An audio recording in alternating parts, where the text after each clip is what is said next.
profesor de Jorgenson es el fundador de la metodología de la contabilidad de crecimiento, hoy denominada CLEMS. Es profesor Samuel Morris University Professor de la Universidad de Harvard, de la Kennedy School of Government, y tiene reconocidos premios a nivel internacional y a nivel de los Estados Unidos, como de la National Academy of Science, the American Academy of Arts and Science, the American Association for Advancement and Science, the President of the American Economic Association, the John Bates Clark Medal, etcétera, etcétera, etcétera. Se ha especializado en el estudio de los procesos de crecimiento de la economía americana y ahora a nivel internacional, especialmente en el impacto de los bienes TIC, ICT, en la economía americana hasta el actual colapso financiero global. Bueno, ha formado ya a esta altura una serie de discípulos que se han desparramado a nivel internacional y ha sido y es el líder en el proyecto EUCLEMS, que luego Matilde nos va a describir, que ha permitido y sigue permitiendo comparar la productividad entre Estados Unidos y los países integrantes de la Unión Europea en forma homogénea para así debatir la competitividad y las brechas de productividad entre los países que integran. Okay. Professor De Jorgenson, thank you very much for being there. So we would like to introduce your presentation to the audience in the University of Buenos Aires. It's an honor for us to hear you presenting the WORLDKLEMS project and the main objective of that. Thank you. Buenas tardes. Y muchas gracias, Ariel Carver. That's the extent of my Spanish, I'm sorry. So the rest of what I have to say today is going to be in English. So it's a very, very great pleasure for me to participate in this inauguration and launching of the Argentina CLEMS project. It's a great compliment, I think, to the leadership that Ariel Kornberg has provided in bringing the research in this area to the state that you are going to be discussing at this conference.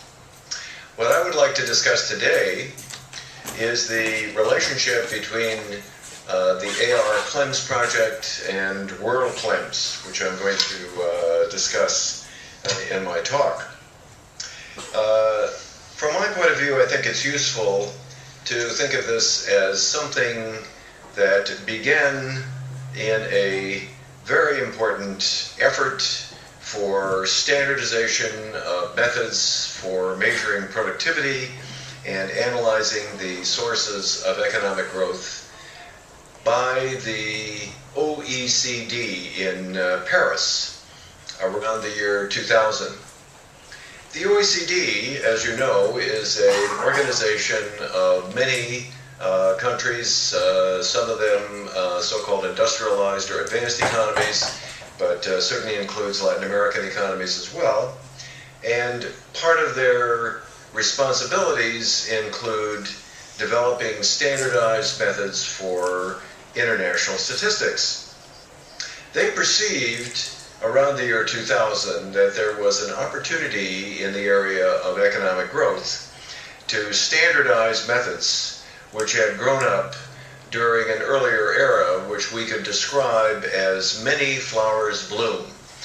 In other words, many different ways of measuring productivity and analyzing economic growth. This has the advantage from the research point of view of providing a great deal of flexibility in terms of dealing with specifics of local situations and so on, but it has the enormous disadvantage from the point of view of many applications of productivity research and research on economic growth of providing for international comparability.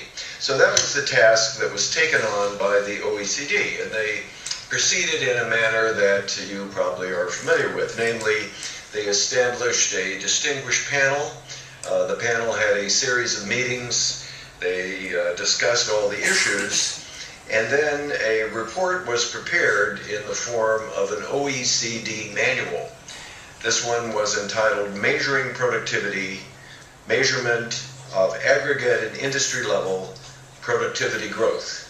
And this was written by a single individual who was the executive secretary of the committee, Paul Schreier. Paul Schreier is an Austrian economist working at the OECD, who is now the deputy director of their statistical directorate in the OECD. So he took on the task of writing the consensus report of this distinguished committee, and what emerged in 2001, when the report was published as a manual, was a new set of standards for understanding economic growth and for measuring productivity. So first of all, let me remind you of what these standards involve, because this did represent a new departure in productivity measurement from many points of view. First of all, it's important not only to find out what the stocks of capital are, but also to measure the flow of capital services as a factor of production. At the time they were doing this work, this was in itself a somewhat controversial idea, but it was an idea that goes back a long way in economic theory, even back to the 19th century, and it was a particularly important issue at the time of the committee report because of the focus of a great deal of attention of the research community on the specific role of information technology, computers, communications equipment, and software. The elements that make up the service flow of inputs from the stocks of information technology assets include, first of all, the rate of return, which is uniform across different kinds of assets. Secondly, the rate of depreciation, which differs enormously among different kinds of assets, from large positive rates in the case of computers and telecommunications equipment to very, very small rates of depreciation for some kinds of buildings. And of course, all these have to be combined into a single measure of capital input. But finally, it turned out that what was critical to understanding the impact of information technology was the third and final component of the flow of capital services, which is the rate of increase in the price of assets, which ordinarily takes the form of the deduction from the rate of return. But the key idea in the case of information technology is to recognize that the price of information technology assets doesn't increase, it declines relative to standard measures of price change such as the deflator of the gross domestic product. And therefore, it adds to the value of the capital service flow rather than subtracts. Well, that turned out to be the key to understanding the role of information technology that had been worked out in a series of papers that were published beginning around the year 2000 and going forward. And I summarized much of the research in this area in a book that I published on information technology and the American growth resurgence in 2005. In any case, this incorporated the results of the work of the OECD committee and Paul Schreier's fundamental work in the OECD manual. Up to that point, it had been relatively imprecisely specified just how capital accumulation affects economic growth. But with the OECD report, this turned into a consensus document that indicated that capital impacts economic growth through investment, through the accumulation of the stock, and finally, from the flow of services that can be compared with the other inputs. So that was the first and most fundamental change in productivity measurement methodology associated with the OECD report. What are the other elements of the OECD report of 2001, the famous capital manual? These included the importance of having consistency between the measurement of productivity at the aggregate level and the sources of economic growth at the industry level. Obviously, lots of the most important issues in the measurement of economic growth deal with phenomenon that can only be treated as specific to particular industries. Information technology is a very good illustration of that. Something a little closer to home for economists in Argentina or in Latin America is the role of natural resources, and especially something you're going to hear a good bit about during this conference, which is the role of land.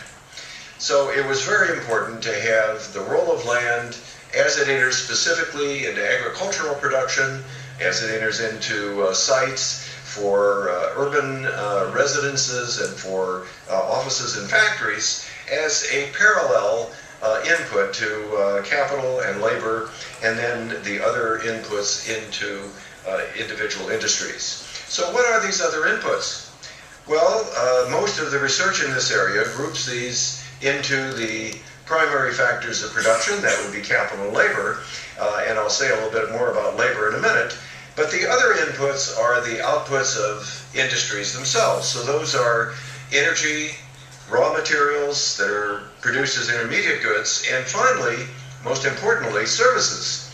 So we have the 5 inputs: capital K, labor L, energy E, materials M, and services S, making up the acronym KLEMS, K-L-E-M-S. And then the notion of productivity is simply the ratio of the output of an industry relative to the input of these 5 components that I've just described. Well, this then was the second basic contribution of the OECD manual. It essentially incorporated not only the measurement of capital and labor and output at the aggregate level, along with productivity as the ratio of output to input, but also the ratio of output to input making up productivity at the industry level, and showed precisely how to aggregate over the industry results in order to see what the contribution of each industry was to aggregate economic growth, and specifically to the growth of aggregate productivity. That was something that drew, of course, on a long tradition of economic research on input-output analysis, going back at least 50 years, and of course far beyond that, if you think about the role of input-output analysis in general equilibrium theory going back to the 19th century.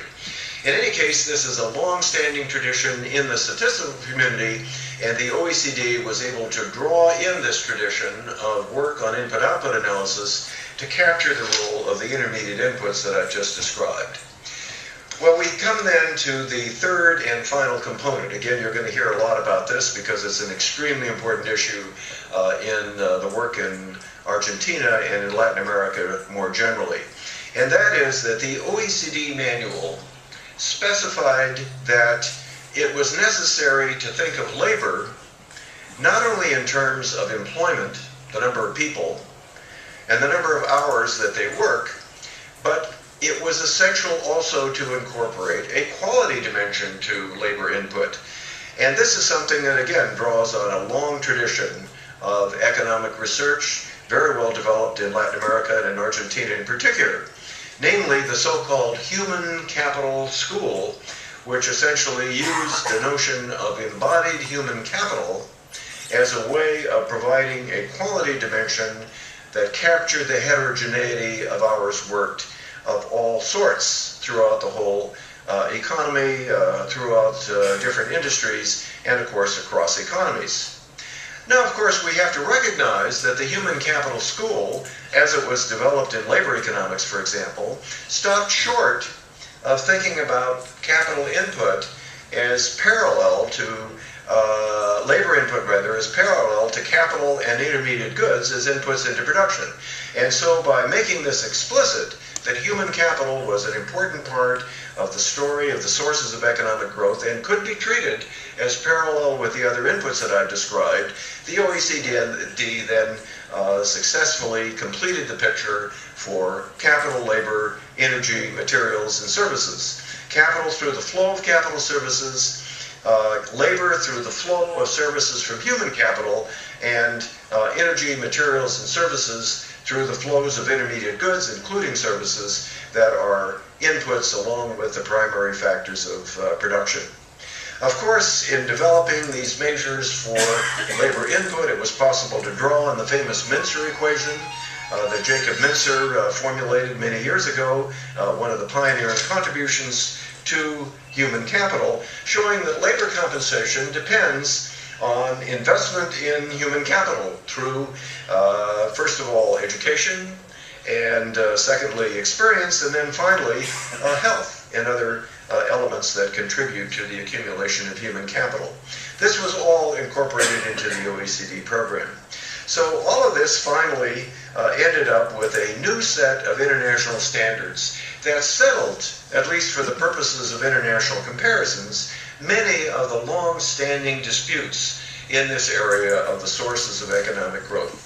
And this led a number of research groups around the world, including my own research group at Harvard, which produced the book that I mentioned earlier, to incorporate the OECD standards in work that goes forward. A very important example of that, you're going to hear a lot about this as well, is the European Union CLEMS project, EU CLEMS. This was something involving 25 of the European Union members. It was launched about the time my book on the US was published, and involved all the members of the European Union in collaboration with each other and with international organizations in Europe, especially Eurostat, which is the Statistical Commission of the European Commission, and also the OECD itself. Of course, this is something that then began to spread beyond North America and Europe, and it attracted the interest of the people who have responsibility for standards making in the international system of accounts called the SNA, the System of National Accounts. So at the end of the Productivity Commission that I described, the Productivity Committee that formulated the OECD manual, the United Nations decided that it was time for a thoroughgoing revision of the system of national accounts, and the OECD began to work with the International Monetary Fund, the World Bank, Eurostat, I've already mentioned, and other international organizations around the world. It took a long time to complete this revision of the system of national accounts, but this was finally completed in the year 2008, and the results were published in 2009.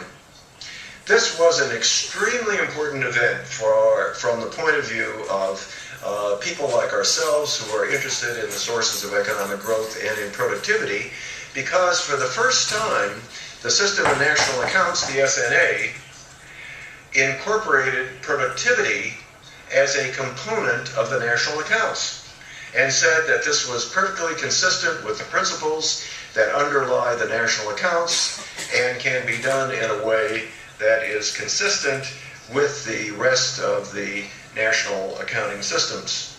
This did not attract headlines. It did not appear in the Financial Times. It didn't appear in the Wall Street Journal. It didn't appear in national newspapers around the world. But in the community of statisticians, this was a momentous development, because in earlier versions of the System of National Accounts, which is used by over 100 countries around the world, not only advanced economies but emerging economies around the world, the System of National Accounts said explicitly that it was impossible to measure productivity. In 2009, when the new System of National Accounts was published, this conclusion was reversed. And this made it possible to incorporate the work of economic statisticians, national income accountants around the world, along with economists and analysts of economic growth, along with people who are concerned, as we are, with the measurement of productivity, into a common endeavor going forward.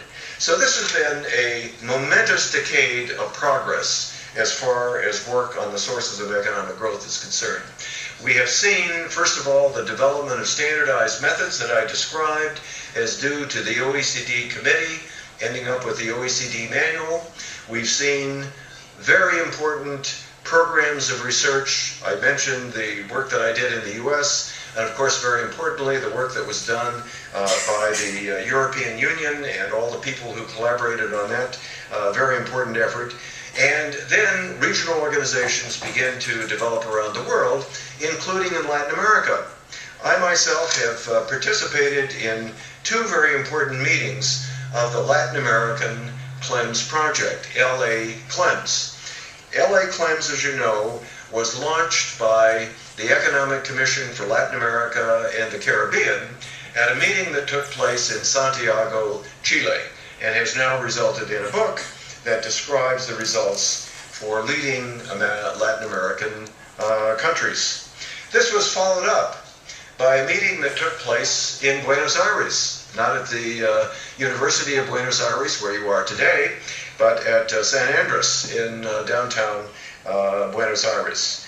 I was privileged to be part of that meeting as well, and this essentially launched a project to develop data on the sources of economic growth in leading Latin American countries, including Argentina, Chile, Brazil, and Mexico, and others. So this is a project which continues, and AR CLEMS, of course, is by far the best developed, but is something that is part of a larger whole that is represented by this Latin American CLEMS project.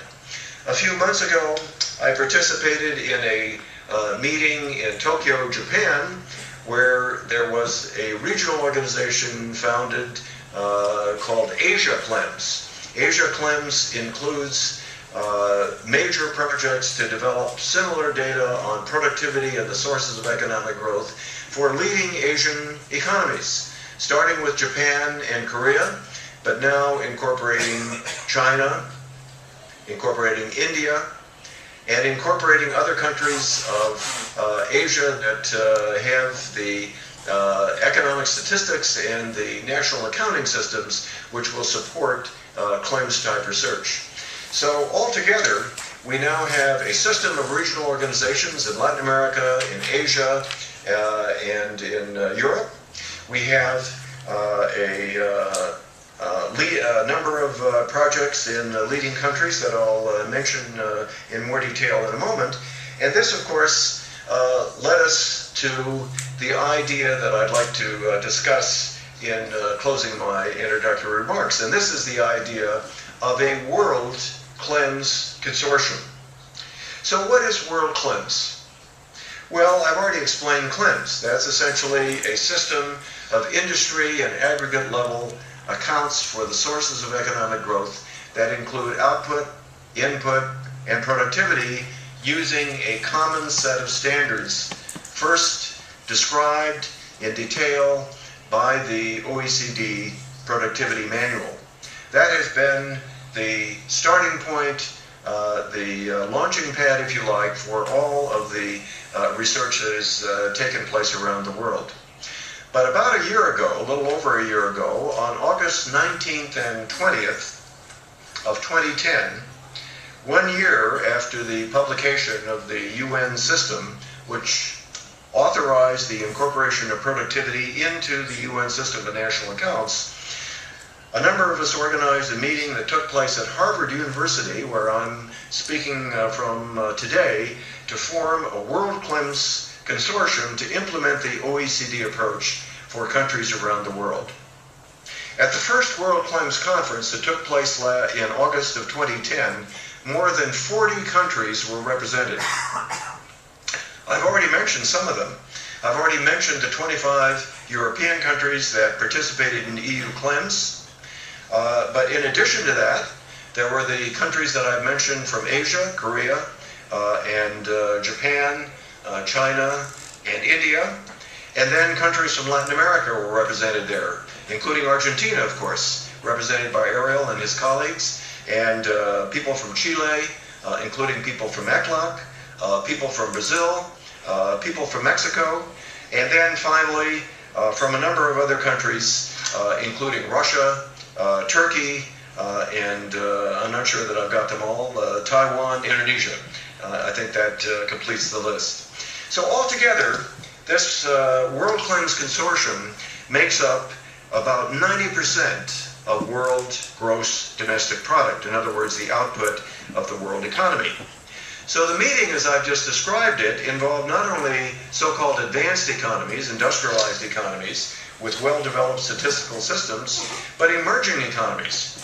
And we were quite surprised to find that, as in Latin America and many parts of Asia, in fact, the systems of national accounts that have already been developed are adequate to support and sustain the kind of research on the sources of economic growth and on productivity in particular that have come to characterize CLEMS-type research in all of the different manifestations that I've described.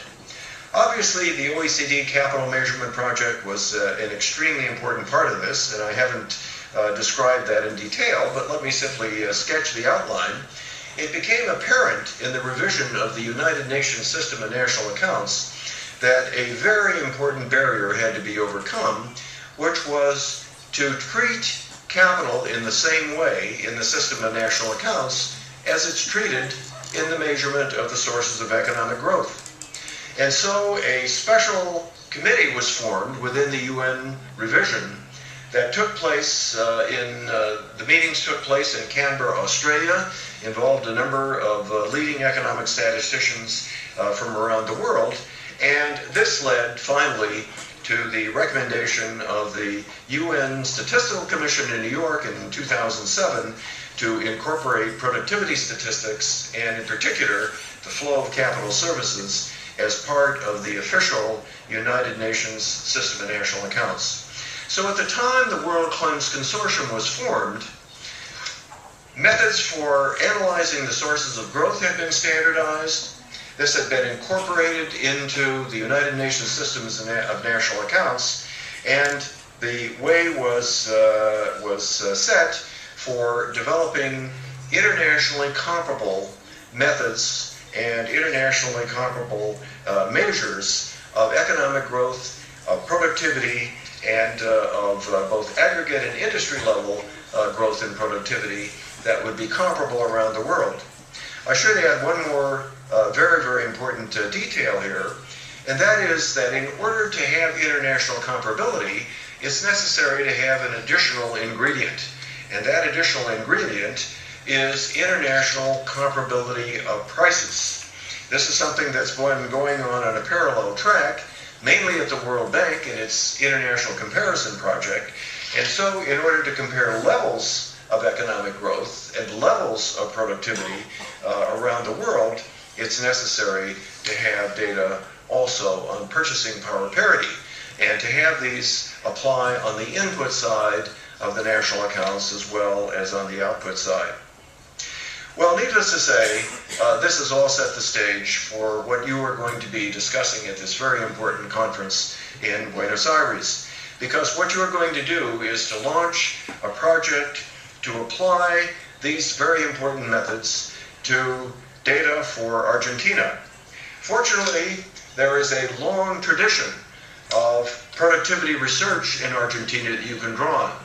In recent years, the leader of this effort, of course, has been Ariel Korenberg, who was kind enough to introduce me. But I'd like to remind you of the very important work that was done by Victor Elias in doing international comparisons among Latin American economies, literally decades ago. This has been a great inspiration, I know, for research in this area. It's been certainly a great inspiration for all of us who are familiar with Victor's excellent work. Well, this is then the starting point for the Argentina CLEMS launch project.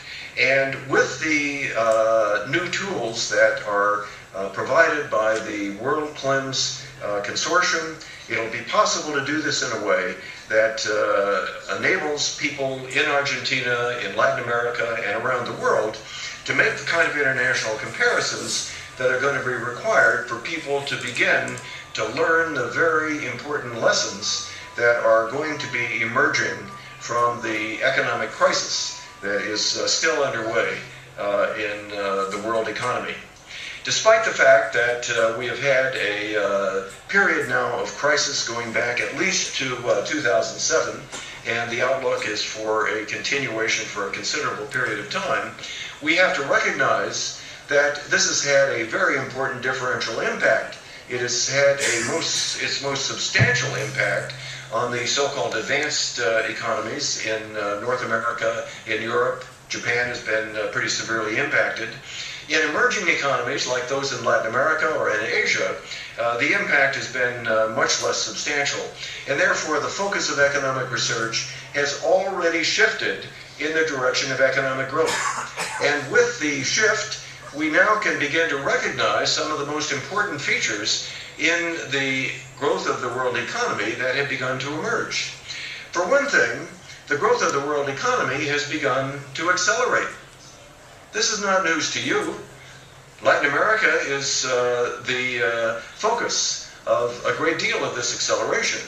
Obviously, the acceleration is even more dramatic in Asia. And therefore, we can begin to see that we can focus on lessons learned from the experience of countries around the world, constituting altogether 90%, as I said earlier, of the output of the world economy. We can see what works and what doesn't work. That is going to be possible now that we have an internationally comparable framework for carrying out research on the sources of economic growth and, most importantly, the sources of productivity growth at the industry level that we can use for the challenges that lie ahead. Well, this is an extremely challenging undertaking. I know that this is something that is going to engage many of you. I'm extremely pleased that Ariel was able to put together such a distinguished group of scholars and statisticians and empirical economists to deliberate about what has already been achieved with the Argentine CLEMS project. This is something that I hope to learn more about myself when I have an opportunity to listen to presentations about the AR CLEMS project, which will take place at the next meeting of the World CLEMS Consortium. So for those of you who have an interest in the World CLEMS project itself, would like to hear more about the work that's going on around the world, and of course in other countries in Latin America, let me take this opportunity to tell you that you are all invited to the World CLEMS meeting that will take place in Cambridge, Massachusetts at Harvard University, not too far from where I'm sitting right here at the moment, on August 9th and 10th next year, 2012. So this is something where we will welcome a report on the AR CLEMS project, where we hope to have a full representation of the LA CLEMS effort that is underway in other countries of Latin America as well, and of course is centered at ECLOC in Santiago. And at the conference we will have a full representation of Asia CLEMS, of Europe CLEMS, EU CLEMS, as well as our colleagues from North America, from people from Mexico, from Canada, and from the United States. So this is the next event. It's something that is being held in conjunction with an international meeting of economic statisticians, the so-called International Association for Research and Income and Wealth, which for the first time is meeting jointly with the Conference on Research and Income and Wealth, which is based mainly in the United States, but essentially in North America. A third component of this international meeting will be the second World CLEMS Conference at Harvard University on August 9th and 10th. And we are looking forward to a full report on the work of the AR CLEMS project, which you are going to be discussing in Buenos Aires over the coming hours and days. As I said, it was a great privilege for me to participate in this opening conference, and I look forward to meeting many of you in person next summer. Thank you very much, Ariel, and if you have time, I'll be happy to take a couple questions.